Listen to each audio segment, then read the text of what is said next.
Somewhere in America right now, a 72-year-old man named Gerald is photographing your mailbox. He's measuring the distance between your trash cans and your garage door with a tape measure he keeps in his fanny pack. Gerald is retired. Gerald has nowhere to be, and Gerald has decided that your landscaping is a threat to property values.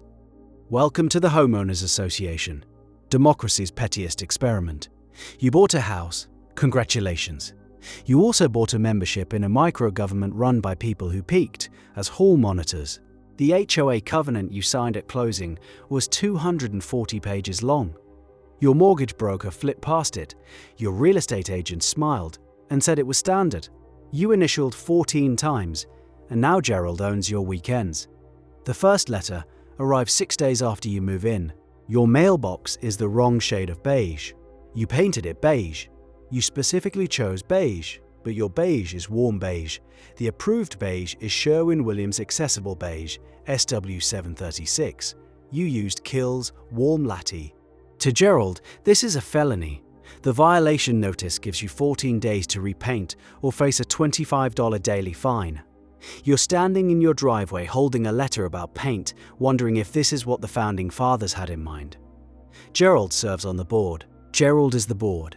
Technically there are 5 seats, but 2 are vacant. Because nobody ran, one belongs to a woman named Diane, who seconds every motion Gerald makes. And the last seat is held by a guy named Tom, who showed up to one meeting in 2019 and hasn't been seen since. Tom still gets emails. Tom does not respond. The HOA operates with the consent of exactly 2.5 governed. Every November the board holds elections. Campaign season in a homeowners association looks like a Cold War fought entirely with laminated flyers. Gerald's flyer features a photo of himself standing next to a well-maintained hedge. His platform, fiscal responsibility and covenant enforcement. His opponent last year was a 38-year-old software engineer named Marcus who wanted to allow backyard fire pits. Marcus put up a flyer that said common sense leadership. The next morning, someone left a printed spreadsheet on every doorstep showing how fire pits would increase the neighborhood's insurance premiums by an estimated 11%. The spreadsheet had no source. It had Gerald's formatting. Marcus lost by 9 votes. He moved to a neighborhood without an HOA. 4 months later, the Christmas lights situation deserves its own chapter in American legal history. You may install holiday decorations beginning November 15th. You must remove them by January 15th. January 16th, Gerald is walking the block with his clipboard. January 17th, violation notices start appearing in mailboxes. One family on Elm Court left their lights up until February because the husband threw out his back shoveling snow and couldn't climb a ladder. The fine was $350. They appealed at the quarterly meeting. Gerald listened politely, consulted the covenant, and denied the appeal. The covenant doesn't have a bad back clause. Gerald checked. The quarterly meetings happen in the community clubhouse. The clubhouse was built in 2004 and smells permanently of chlorine from the pool next door. The chairs are plastic. The lighting is fluorescent. The vending machine has been out of order since the Obama administration. Diane brings store-bought cookies. Gerald brings a projector and a 40-slide PowerPoint presentation about year-to-date expenditures. Attendance averages 11 people, 9 of whom are there because they received a violation and want to contest it in person. The other 2 are Gerald and Diane. The meetings follow Robert's Rules of Order. Gerald will remind you of this if you try to speak out of turn. There is a public comment period. It lasts 10 minutes. Gerald times it. One resident once tried to raise concerns about the playground equipment being outdated. Gerald noted that playground maintenance falls under the Facilities Subcommittee, which hasn't convened since 2017 because no one volunteered to chair it. The resident asked how to volunteer. Gerald said applications are accepted annually in March. It was September. The playground still has a swing set with 1 chain.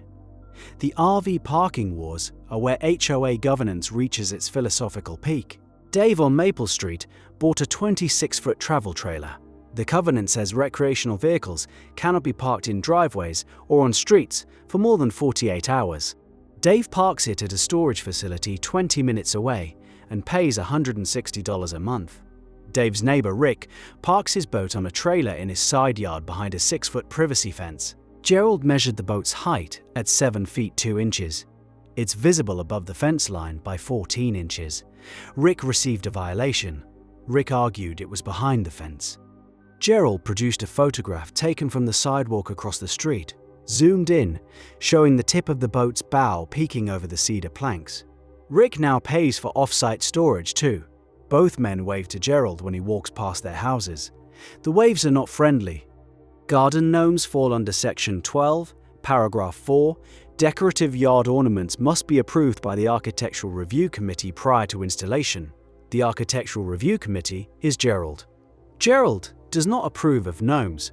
One family placed a single ceramic gnome next to their front flower bed. It was 12 inches tall. It wore a red hat. The fine was $400. The family posted about it on the neighborhood Facebook group.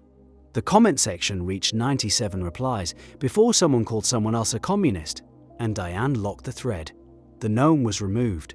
A small patch of dead grass marks where it stood, a memorial of sorts. The annual budget reveals where your $320 per month actually goes. Pool maintenance, 41%, landscaping of common areas, 23%, insurance, 18%, legal fees, 12%.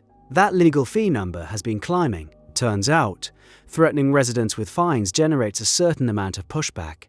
2 families have hired attorneys in the past 3 years, both settled. The settlement terms are confidential. The following year, your dues went up accordingly.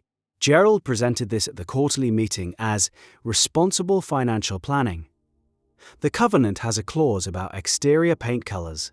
A full palette of approved shades is available upon request from the management company. The management company charges $15 for a printed copy. The palette contains 47 shades of beige, 12 shades of grey, and 8 shades of muted green. Bold colours are absent from the palette the way empathy is absent from the quarterly meetings. One homeowner painted their front door navy blue. The approved blues are listed under accent colours and include Dusty Harbour and Twilight Fog. Navy blue is neither. The homeowner was given 30 days. They repainted it Twilight Fog. From the street, the 2 colours are indistinguishable. Gerald could tell the difference. Gerald always can. There's a deeper machinery at work here. HOAs govern roughly 75 million Americans across more than 350,000 communities. They collect billions in annual dues. They can place liens on your property. They can foreclose on your home over unpaid fines in some states. A volunteer board with no term limits and minimal oversight wields the kind of authority that most local governments require elected officials and public hearings to exercise. Gerald never ran a public campaign. Gerald volunteered for a position no one else wanted and discovered that apathy is the most powerful mandate a leader can receive. The people who could challenge Gerald don't bother. They're busy. They work 60 hours a week. They coach their kids' soccer teams on Saturday. They do not have time to attend a Tuesday evening meeting in a chlorine-soaked clubhouse to argue about fence heights. So Gerald wins.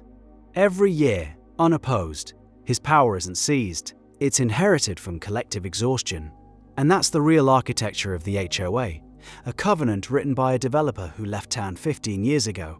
A board elected by 11% of eligible voters. A budget funded by people who've never read the financial statements. Rules enforced by someone with unlimited time and a tape measure. The entire system runs on one fuel source. Nobody else showing up. Your mailbox is still the wrong shade of beige, by the way. Gerald noticed you haven't repainted it. The daily fines started accumulating 9 days ago. You'll find the invoice in your mailbox, the one Gerald is currently photographing.